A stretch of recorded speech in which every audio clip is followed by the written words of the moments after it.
നമുക്കിന്ന് പെട്ടെന്ന് ഉണ്ടാക്കാൻ പറ്റിയൊരു മത്തിക്കറി എങ്ങനെ ഉണ്ടാക്കാൻ നോക്കാം കേട്ടോ. വളരെ എളുപ്പമാണ്. നമുക്ക് തേങ്ങ അതായത് നാളിരുന്ന് അരയ്ക്കാതെ തന്നെ നമുക്ക് ഉണ്ടാക്കി വെക്കാം. മത്തിക്കറി വളരെ എളുപ്പമാണ്. ബാച്ചിലർ സ്പെഷ്യൽ എന്നൊക്കെ പറയാം നമുക്ക് വേണമെങ്കിൽ. ആദ്യം ഒരു ചട്ടി വയ്ക്കുക, അതിലോട്ട് വെളിച്ചെണ്ണ ഒഴിച്ച് കൊടുക്കുന്നുണ്ട് കേട്ടോ. വെളിച്ചെണ്ണ ഒഴിച്ച് കൊടുത്ത് അത് ചൂടായി വരുമ്പോഴത്തേനും നമുക്ക് കുറച്ച് കടുക് ഇട്ട് കൊടുക്കാം.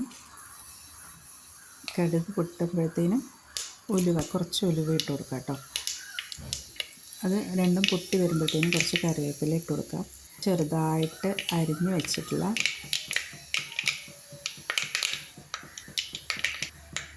ഉള്ളിയുണ്ട്, അതും ഇട്ട് കൊടുക്കാം. എന്നിട്ട് നന്നായിട്ട് ചുവന്ന കളറാവുന്ന വരെ, നന്നായിട്ട് ഉള്ളി മൂത്ത് വരുന്നവരെ നമുക്കൊന്ന് വഴറ്റി കൊടുക്കാം.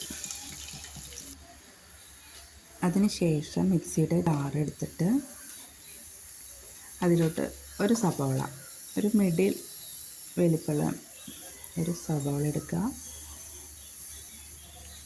അതിലോട്ട് ഒരു വെളുത്തുള്ളി, ഒരല്ലി മതി, പിന്നെ കുഞ്ഞൊരു കഷ്ണം ഇഞ്ചി. അപ്പം ഞാനൊരു 1.5 തക്കാളി, നല്ല വലിപ്പമുള്ള 1.5 തക്കാളി ഇട്ട് കൊടുത്തിരുന്നത്, അത് ഇട്ട് കൊടുക്കാം. അതിലോട്ട് മഞ്ഞൾപ്പൊടി ആവശ്യത്തിന് ഇട്ട് കൊടുക്കാം. മുളക് പൊടി ഒരു 2 സ്പൂൺ ഇട്ട് കൊടുക്കണ്ട, ഞാൻ കുറച്ച് എരിവ് കുറവാണ് മുളക് പൊടിക്ക്, അതിട്ട് കൊടുക്കാം.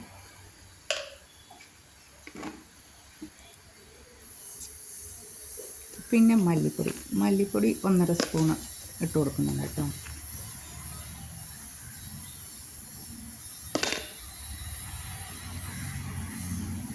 ഇതെല്ലാം ഇട്ടിട്ട് നമുക്ക് കുറച്ച് വെള്ളം ഒഴിച്ചിട്ട് നന്നായിട്ട് അരച്ചെടുക്കാം. ഞാൻ അരച്ചെടുത്ത് വെച്ചിട്ടുണ്ട്. അപ്പോഴത്തേനും നമ്മളുടെ ഉള്ളിയൊക്കെ വാടി വന്നിട്ടുണ്ട്, അതിലോട്ട് ഒഴിച്ചു കൊടുക്കാം. ജാറൊക്കെ കഴുകി അതിൽ ആ വെള്ളം ഒഴിച്ചു കൊടുക്കാം. പിന്നെ ആവശ്യത്തിന് കറിക്കുള്ള ആവശ്യത്തിനുള്ള വെള്ളവും നമുക്ക് ഒഴിച്ചു കൊടുക്കാം. അതിലോട്ട് നമ്മുടെ കുടംപുളി ഇട്ട് കൊടുക്കാം കേട്ടോ. കഴുകി വെച്ചതാണ്, നമുക്ക് കഴുകിയിട്ട് കൊടുക്കാം. പിന്നെ ആവശ്യത്തിനുള്ള ഉപ്പ് ഇട്ട് കൊടുക്കാം. ഇനി ഇത് നന്നായിട്ട് തിളച്ച് വരണം.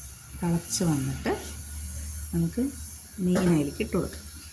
മത്തിയാണ് ഇട്ട് എടുക്കുന്നത്, മത്തിക്കറിയാണ്.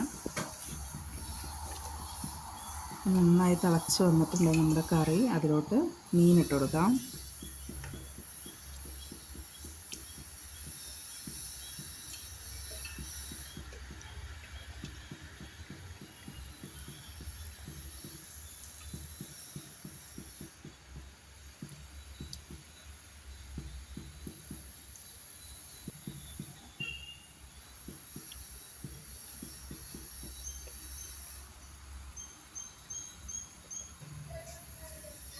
നമ്മുടെ കറിയൊക്കെ സെറ്റായി വന്നിട്ടുണ്ട് കേട്ടോ. ഇത്രയേ ഉള്ളൂ. വളരെ